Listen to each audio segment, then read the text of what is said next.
En 2021, il est admis que le succès sur Spotify est largement déterminé par le placement de votre musique dans des playlists. Et aujourd'hui, on va voir les 6 types de playlists que vous devez connaître pour réussir votre promo sur Spotify.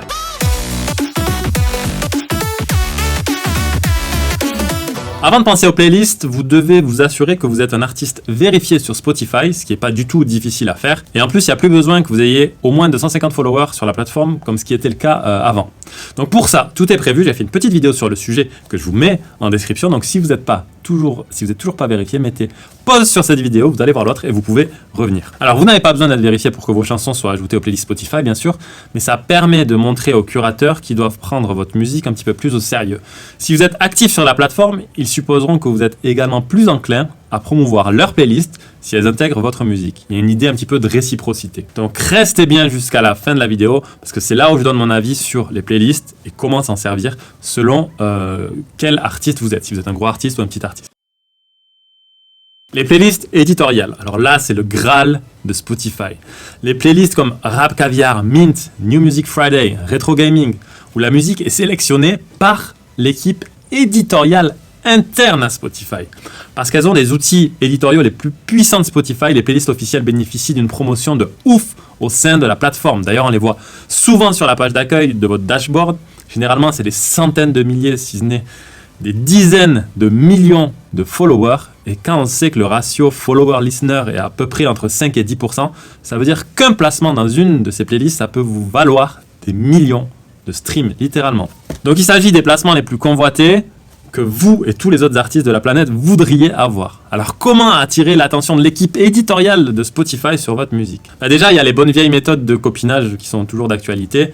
Les relations avec les publicitaires, les managers, les labels, les distributeurs, les experts en promotion digitale. En fait, les personnes du secteur qui ont le contact d'un ou deux curateurs Spotify. Mais il existe une autre méthode qui ne nécessite pas d'avoir des relations ou un gros budget de promotion. Commencez par faire du bricolage à votre niveau. Placez vos chansons sur de nombreuses petites playlists et apprenez à l'algorithme de Spotify à être à l'affût si un de vos morceaux venait à exploser. Plus vos titres sont actifs et en particulier plus vos titres sont ajoutés à des playlists, plus il est probable que l'équipe éditoriale de Spotify les remarque. Spotify génère automatiquement au moins 2 playlists personnalisées pour chaque utilisateur. La plus importante, le Release Radar. Il est mis à jour chaque vendredi avec jusqu'à 2 heures de nouveaux morceaux des artistes pour lesquels vous avez montré de l'intérêt en tant qu'auditeur sur Spotify. Et Discover Weekly qui a mis à jour, lui par contre, tous les lundis avec des nouvelles chansons choisies en fonction de votre propre historique d'écoute et de celui d'autres utilisateurs qui aimeraient la même musique que vous. Plus vous avez de followers sur Spotify, ou plus quelqu'un enregistre votre chanson dans son player, sa bibliothèque ou ses propres playlists, plus votre chanson a de chances d'être ajoutée à l'une de ces playlists personnalisées. C'est pourquoi il est crucial que vos fans vous suivent sur Spotify, car vos sorties peuvent être automatiquement ajoutées aux playlists Discover Weekly et Release Radar de vos followers. En fait, plus vous avez de nouveaux followers, plus vous aurez de fans qui ne manqueront jamais vos nouveaux morceaux. Plus il y a personne qui apprécie votre nouvelle sortie dès le début, plus Spotify en fait proposera cette musique dans les playlists algorithmiques. Alors attention, pour être dans le Release Radar, il faut absolument avoir pitché son morceau au moins 7 jours avant la sortie de celui-ci dans votre interface Spotify for Artists. Les playlists éditoriales personnalisées. Alors ces playlists en fait elles sont un petit peu hybrides. Spotify combine le meilleur des playlists algorithmiques et éditoriales pour une expérience d'écoute qui vous est propre à vous. Avec des playlists éditoriales personnalisées, on pourrait tous les deux avoir des classic house, mais dans un ordre de lecture ou un ensemble de morceaux différents. Un truc pas mal de ces playlists, c'est la possibilité de créer un lien personnalisé à partager via Spotify for Artists qui place votre chanson en tête de liste lorsque vos fans l'écoutent. En quelque sorte, Spotify vous récompense d'amener du trafic vers leur application en mettant votre morceau en première place. Les playlists brandées. Alors là, il y a un gros business. En fait, ce sont des dizaines de playlists Spotify gérées par des tiers, mais de manière un petit peu plus industrielle. Les 3 grosses marques de playlists brandées, on a Filter, Digster et Topsify. Alors c'est vrai que là, ça représente des milliers de playlists. En fait, le secret, c'est que derrière Filter, c'est Sony Music, derrière Topsify, c'est Warner, et derrière Digster, c'est Universal Music. Alors forcément, c'est de très grosses machines et la plupart, ils vont playlister des artistes de leur propre label, de leur propre major ou même de leur sous-label. Mais ils ont énormément de petites playlists, donc ils essaient quand même de trouver un équilibre entre les artistes établis et les artistes émergents afin d'avoir une certaine personnalité. Donc ça peut arriver d'être playlisté par une de ces playlists, donc j'ai envie de dire, c'est plutôt bon signe en fait. Les playlists personnelles, donc ça c'est exactement ça, c'est vos propres playlists. Vous les créez, vous en faites la promotion, et si vous êtes vérifié, vous les présentez sur votre page d'artiste. Vous aurez de nombreuses occasions de créer des playlists avec votre propre musique, mais ce qui peut être pas mal aussi, c'est de créer une playlist avec d'autres artistes et d'y inclure vos propres chansons. Comme ça, votre playlist peut avoir un attrait plus large que votre public existant, et vous aurez toujours une chance de vous faire de nouveaux fans s'ils aiment vos morceaux. Le public de vos playlists perso dépend clairement de la portée de votre promotion, de la taille de vos followers sur les réseaux sociaux et par email, et de la façon dont vous utilisez les mots-clés dans le nom et la description de vos playlists pour faciliter les recherches. Ça, c'est super important. Donc, la création de vos propres playlists peut être utile non seulement pour vous connecter à vos fans existants, mais aussi pour approfondir vos relations avec votre scène musicale et d'autres artistes.